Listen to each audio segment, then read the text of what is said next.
There remained the hope that the Comte de Louis, might have preserved the copy which I gave him, but a letter written by this prince from Florence on the 31st of March, 1840, showed me the inanity of this hope.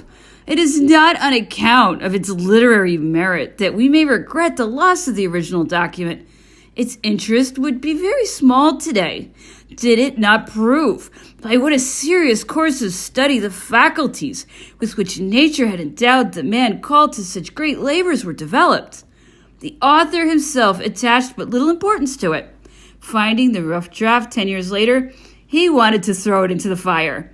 He only gave it to his brother on his pressing request, and a condition he should burn it, a condition which Louis Bonaparte, to my regret, only too loyally fulfilled. I was taken in the conscription of the year 7. I felt no vocation for military life, a constitution far from robust, and a state of health which, without being feeble, rendered me unfit for the fatigues of war, disinclined me for a military career. However, every citizen had to pay his tribute to the fatherland. None were exempt from this duty. The various applications which I made to obtain an exemption had the effect of delaying a decision being taken about me for a whole year. This application of mine, which put me in communication with various kinds of people, brought me at last into the presence of the first consul. Thus does Providence guide man towards the goal it has marked out for him by ways he cannot suspect. My efforts to escape the application of the law on conscription were the obscure roots which led me to the protection of a man who was reputed to be inflexible in its execution and to have carried its rigor to the extreme limit. Louis Bonaparte had been appointed colonel of the 5th Regiment of Dragoons. His regiment was sent to the Vendée. He invited me to meet him in Verneuil, in the Perche district, where he was quartered. I went there in the last days of June. The pacification of the Vendée was just on the eve of accomplishment. Barely had he assumed the reins of government when the first consul turned his attention to this unhappy country and took measures to put an end to the discord by which it was torn. All efforts made by preceding governments to effect this purpose had been practically fruitless. It was reserved to the first consul to put an end to this cruel war, in which the victor had always reason to deplore his victory. He succeeded in his object by the use and skillful mixture of rigor and of indulgence, and by the firmness of his will. The leaders of the Chouans, divided amongst themselves, discouraged by the reverses, and incapable of resistance to the forces which were directed against them, had finally to submit. One only, Frotté, still resisted. Taken by surprise, he wished to parley, at the same time encouraging his lieutenants to wait for better days. The letters which he wrote to them were intercepted and served as proofs of his want of good faith. He was brought before a court-martial and shot, together with some of his comrades. The death of Frotté was the last scene in this bloody war. The public feeling was still such at that time that on the day when Frotté and his accomplices were executed, the inhabitants shut themselves up in their houses, and the streets of the town were entirely deserted. Frotté was seized at the house of the general in command at Alençon, with whom he had taken refuge, and who gave him up. It was that same Guidal who was afterwards implicated in a revolutionary plot in the south, and who ended miserably in the Malay affair. After having passed 6 months in the 5th Dragoons, where my name only figured on the list as a matter of form, I was able to leave this mockery of military service without attracting any attention.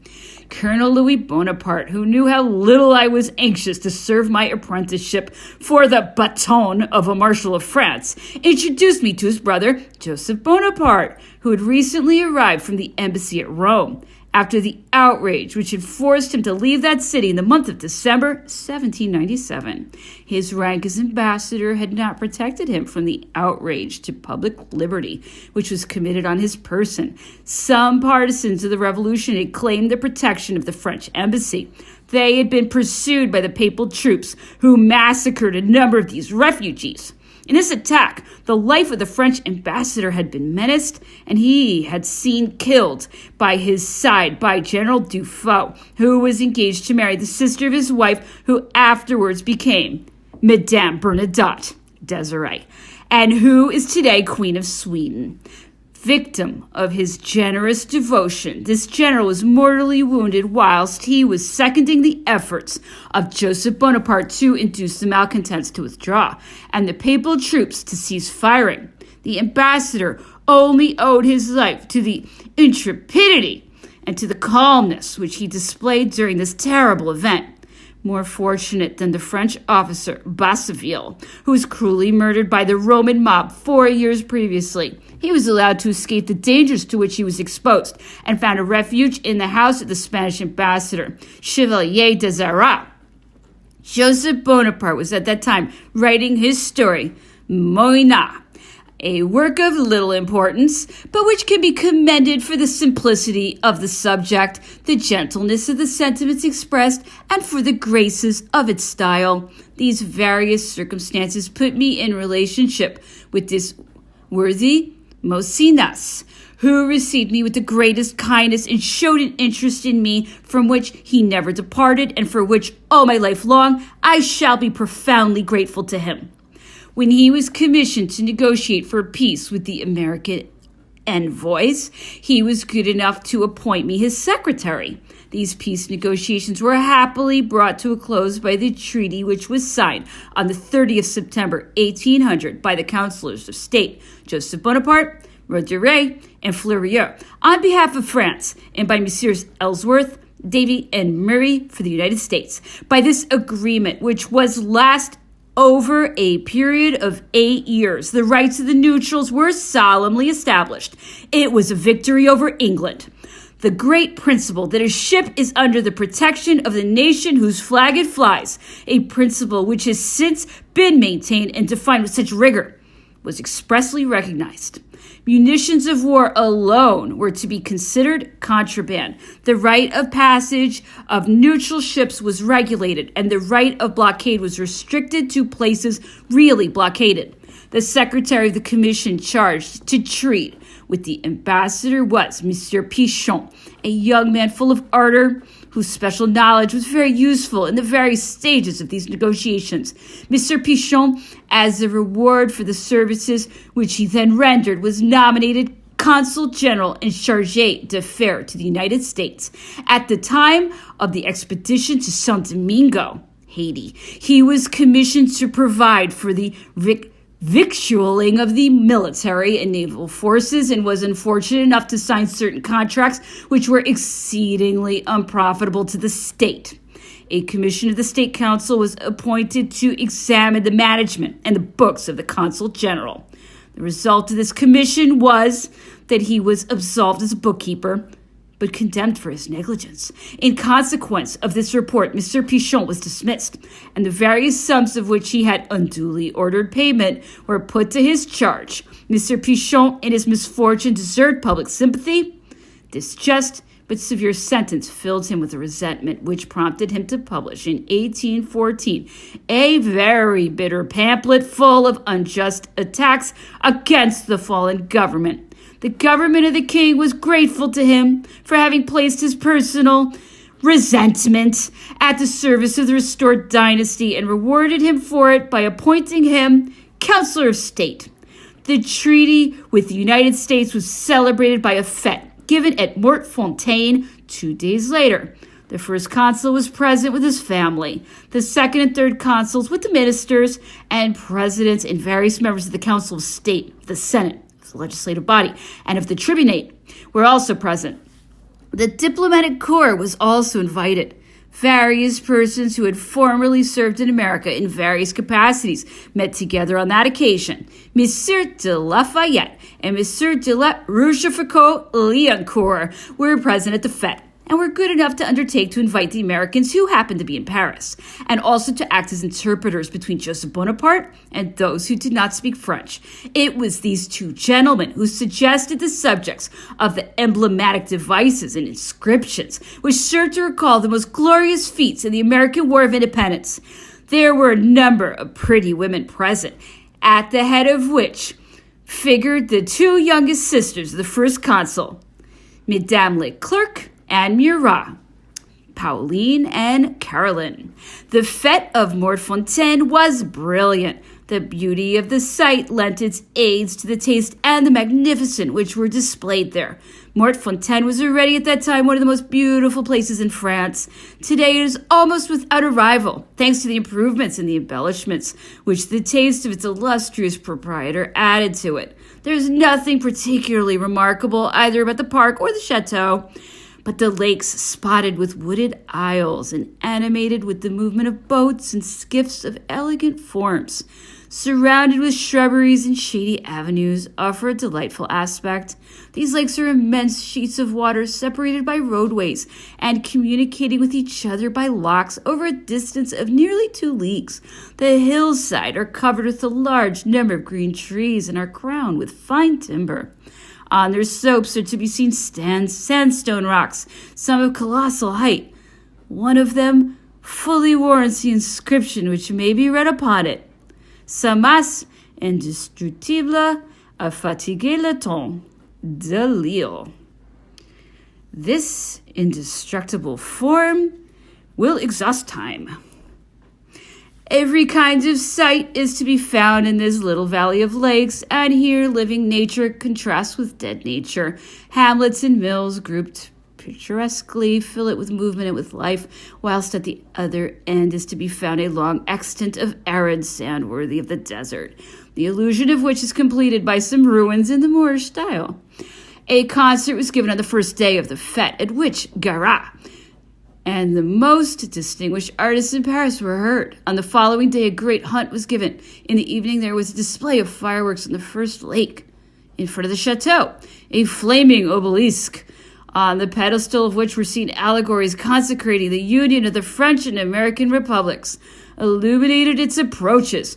At the moment when the bouquet exploded, a small flotilla appeared on the water, illuminated with colored globes carrying the flags of the United States and of France interlaced. The fireworks were followed by theatricals. 2 little comedies were performed by Fleury, d'Azincourt, Mademoiselles Contat, Devienne, and Mézeray, on a stage the back of which opened out into the park. Through this opening at the back could be seen a little wood, which was lighted by fires, producing a fairy-like effect thanks to a skillful juxtaposition of light and shade. The actors of the Théâtre Français played with their usual skill. Fleury and Mademoiselle Contat, invited to the fête, distinguished themselves by their good manners and their amiability. The proprietors of Mortefontaine greatly appreciated these 2 artists, so signally worthy of that name. They invited them sometimes to dinner during the following winter at their fine house in the Rue de Rocher. Between the 2 pieces, couplets alluding to the re-establishment of cordial relations between the 2 states were sung by Garat and Mademoiselles Contat and Devienne. The fête terminated with a magnificent ball, to which more than 1,200 persons had been invited. The first consul and Madame Bonaparte withdrew at 1 o'clock, being obliged to return to Paris. It was at Mortefontaine that I saw Napoleon for the first time. No occasion presented itself by which his attention could have been drawn to me. Seeing him surrounded with that prestige of grandeur, which imposed respect on all those who approached him, I did not suspect that one day I should be his familiar.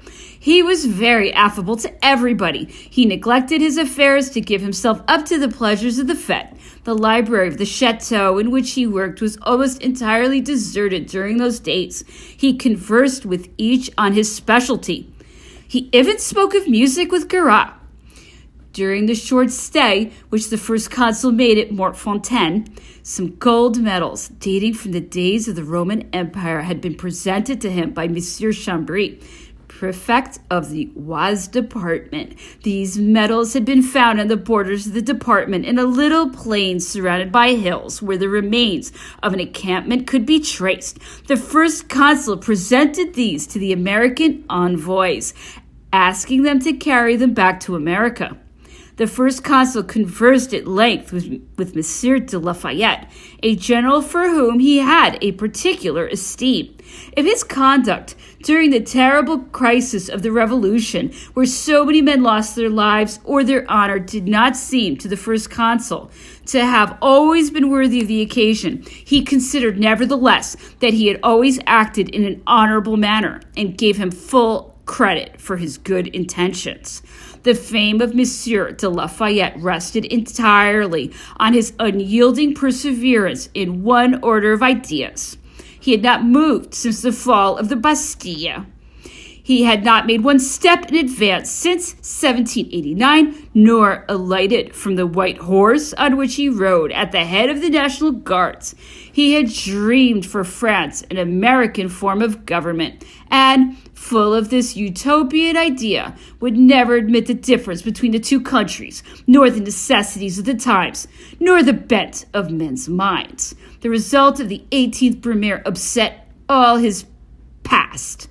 Immovable, when all around it was changing, either by conviction or by policy, he remained faithful to his maxims at a time when everybody held his personal convictions cheap, and when oaths were current coin, the stamp on which constantly changed. The situation of Monsieur de Lafayette was a novelty which, in the eyes of some, was original and piquant, and which inspired others with a feeling of respect. Whatever may have been Napoleon's private opinion about him, such a man was, in his eyes, a man of real value. He must have hoped to make use of him, for he was an instrument the use of which he could not neglect. He accordingly expressed his desire to place him in the Senate. Monsieur de Lafayette thanked the first consul for his kind intentions and begged him to transfer them to his son, alleging his desire for retirement and the disinclination that he felt to re-enter public life. Napoleon understood him. He had need of a father, not of the son. He did not press him. Nevertheless, he continued to receive him and remained on friendly terms with him. Till then, Monsieur de Lafayette had been consistent, and his scruples, whatever may have been their motive, were worthy of respect. Afterwards, either because he was dissatisfied with the indifference with which his resistance had been received, or because he grew tired of the obscurity into which he had entered, or be it that the strength of his convictions drew on him, the voting on the question of the creation of a life consulate seemed to him a favorable opportunity for once again drawing public attention to himself. He could have abstained from voting, but not only did he vote, but sent his vote to the first consul with a letter which is too well known to need reproduction here. This act did not produce the effect that its author had expected. Its natural result was to estrange the first consul from Monsieur de Lafayette, who ceased to take any further interest in him. Less than a month after the events which I have related above, the brother of the first consul was appointed plenipotentiary minister to the Congress at Lunéville. The Austrian plenipotentiary was Count Louis de Cobenzl, formerly ambassador at St. Petersburg, the same who signed the Treaty of Campo Formio with General Bonaparte. The arrival of this minister at Strasbourg having been announced by telegraph, Joseph Bonaparte left Paris without delay, leaving his wife behind him and arranging for her to join him later on. But Count Cobenzl had only stayed a short time in Strasbourg, and hearing at Lunéville that the French minister had not yet arrived, continued his route to Paris. The French and Austrian plenipotentiaries met halfway.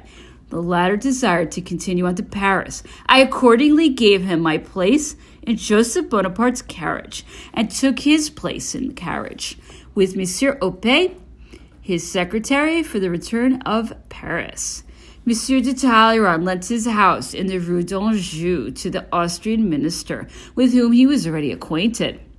On the following day, Monsieur de Cobenzl was presented to the first consul. They had several conversations together. After spending a week in Paris, the two negotiators started off for Luneville, which they reached in the first days of November. The Austrian minister declared at the very outset that he could not treat without the presence and cooperation of an English minister, his court being bound by a treaty to England. The first consul had done everything in his power to effect a reconciliation with this state. Negotiations had been opened in London through Monsieur Otto, a French agent, for the exchange of prisoners, with the object of bringing about the signature of a naval armistice on the same basis as the one which had been concluded with Austria. England had asked to be admitted to the Congress as a contracting party. This demand had appeared suspicious. If this power was sincere in her desire for peace, it was open to her to negotiate separately without combining with Austria. The relative positions of France and England were very different from those of France and Austria. Everything was subject for discussion with England. For 20 years, no treaty had been signed between the two powers. Since then, the Revolution of 1789 and the Wars of the Republic had entirely changed the face of Europe. England had considerably increased her possessions beyond seas at the expense of France and her allies, and had extended her power in India beyond all measure. All matters of negotiation had to be approached for the first time. With Austria, the basis of the negotiations already existed. Only a renewal of treaties was in question. The negotiations could with difficulty be simultaneous, certain to arise at each step. And for this reason, the French government was disposed to suspect the English cabinet of a lack of sincerity, to address itself of this fact, and to expose the secret designs of England. It made the following proposals. 1. To admit an English representative to the Luneville Congress, on the understanding that hostilities should be suspended on sea as they were on land, so that the contracting powers should, as far as possible, be in the same situation. This demand was a just one. France could not be at war with one of the powers and in suspension of hostilities with the other. If the naval armistice gave France the advantage of being able to reestablish commercial relations between her ports and her colonies, and of allowing her to revictual and to recruit her army in Egypt, the continental armistice gave Austria the means to reorganize her armies, to fortify her strong places with English money, and to prepare to resume the contest with advantage to herself. In reply, the English cabinet refused to allow munitions of war of any kind to enter any of the blockaded ports and towns, but only provisions for a fortnight at a time when, with the exception of Malta, almost all the blockaded places were well supplied with victuals. This proposal tended to render the armistice illusory. 2.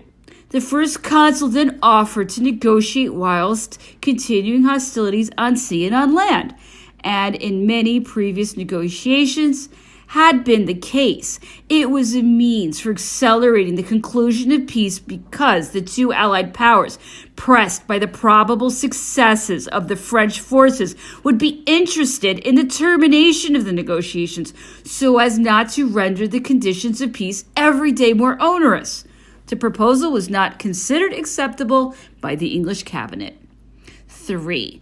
A further proposal was made. France offered to accept the armistice proposed by the British cabinet, in spite of its great disadvantages, if England would agree to separate negotiations.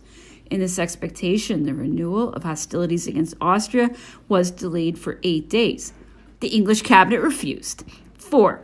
As a final proposal, the French government asked to be allowed to send 6 frigates under a flag of truce into Alexandria, it being specially stipulated that these frigates should not carry more arms than form the usual equipment of storeships. This was a practical acceptance of the principle of the armistice proposed by the English government. The reinforcements of about 4,000 men, which this expedition could have conveyed to the army in Egypt, was by no means an equivalent to the advantages which Austria would derive from English subsidies during the prolongation of the Continental Armistice, which would enable her to increase her military resources.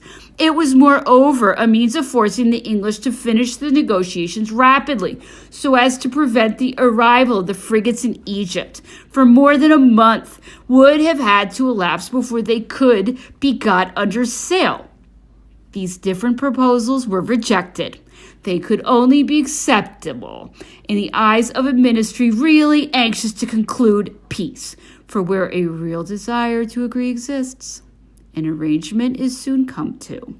These repeated refusals clearly showed how little disposed England was for peace. In presenting herself at the Luneville Congress as having a common interest with Austria, England, no doubt, had not any intention of sacrificing herself to her ally, nor of winning for her, at the price of her own conquests, any restitutions of territory. All that she then desired was to gain time and to intervene in the Luneville negotiations for the purpose of delaying their progress and of provoking some cause of rupture.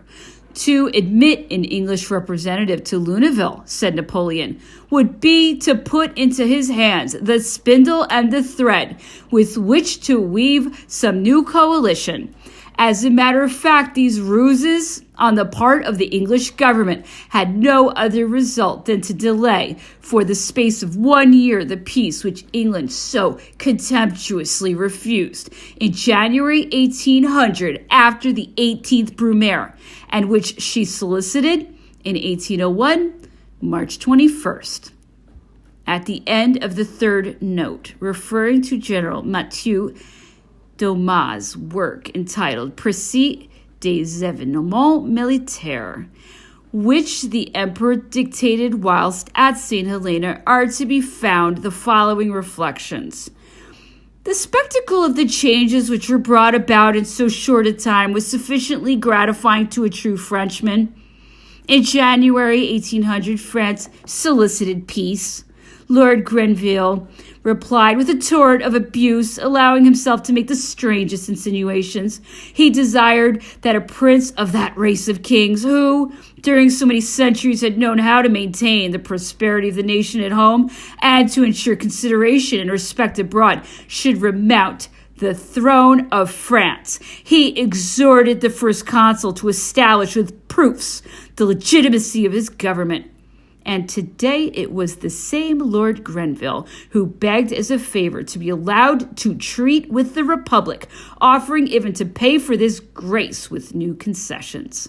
The negotiations for a naval armistice were broken off. The towns of Ingolstadt, Ulm, and Philipsburg were ceded by the Emperor to France.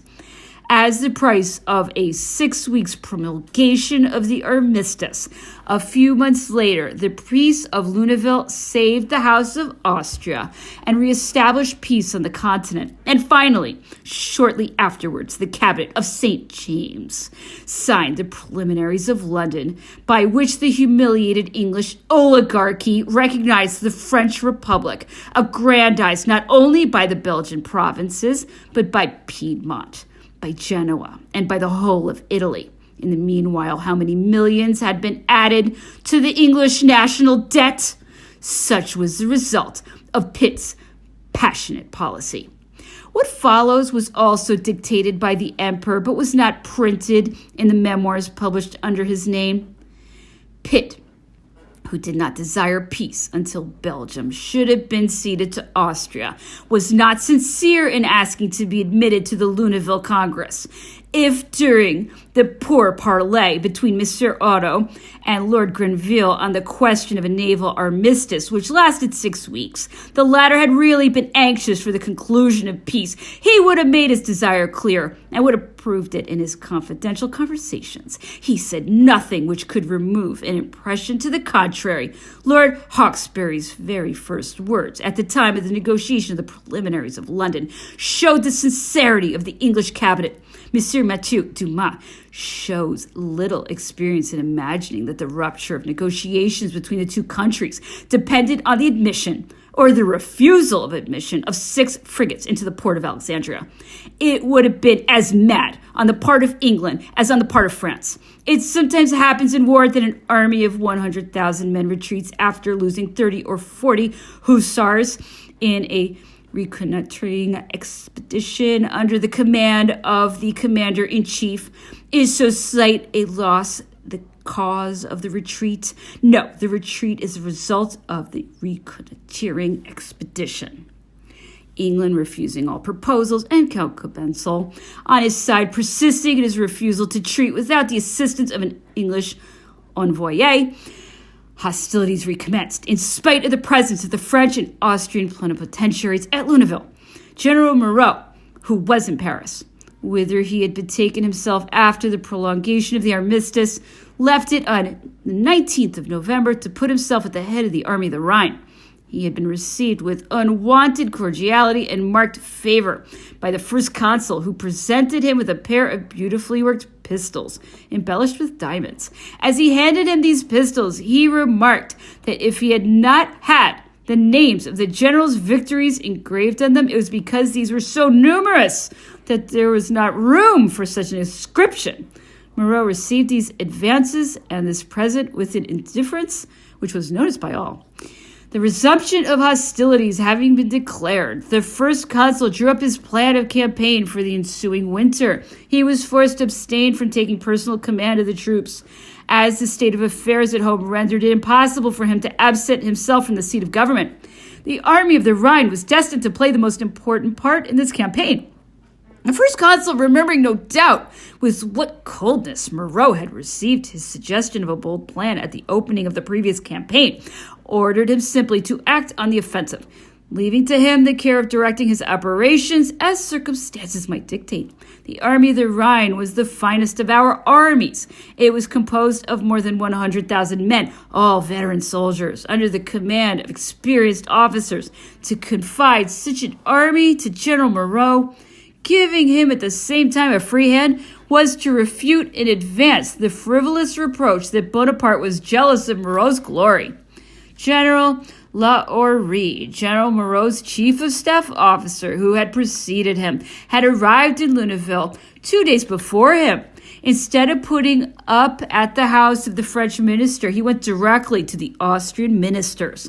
When Moreau arrived in Luneville, the French minister, without awaiting his visit, called upon him at the inn at which he had alighted. I accompanied Joseph Bonaparte to see Moreau, who received us in a low room lighted by a lamp.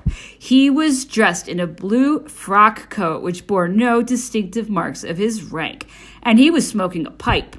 Our call was short and without importance. The want of attention on the part of Moreau and the prank played by Lahorie showed us sufficiently plainly that the relations between the chief and his entourage were not of the friendliest.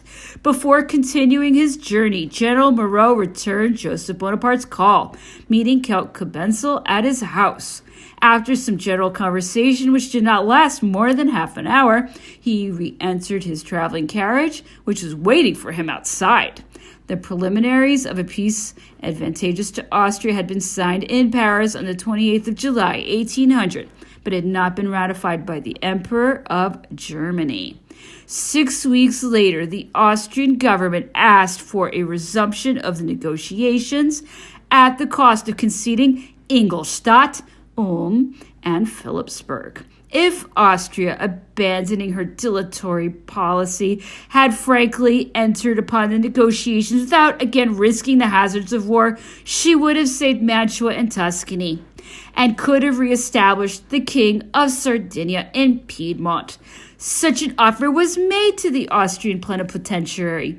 France's moderation encouraged Austria to increase her demands and to insist on the admission of an English plenipotentiary. Meanwhile, the armistice was coming to a close. Austria preferred to run the risk of war, but the return of General Bonaparte had brought victory back to our flag. The hopes of the cabinet of Vienna were deceived. Our victories at Hohenlinden and elsewhere in bringing our troops forward to the gates of Vienna put an end to Austria's hesitation. A new armistice to last 30 days had been agreed upon at Steyr between Moreau and Archduke Charles 1 month after the renewal of hostilities. Count Cobenzl then resigned himself to treat without the cooperation of England, but the favorable opportunity had been lost. The conditions of peace could no longer be the same after the victory of Hohenlinden. Thus did the enemies of France conspire together for her greatness and lead Napoleon by the hand to the summit of power. Already 3 times had they refused peace under unhoped-for conditions. The more moderate the French government showed itself, the more their pretensions increased. Experience seemed to teach them nothing.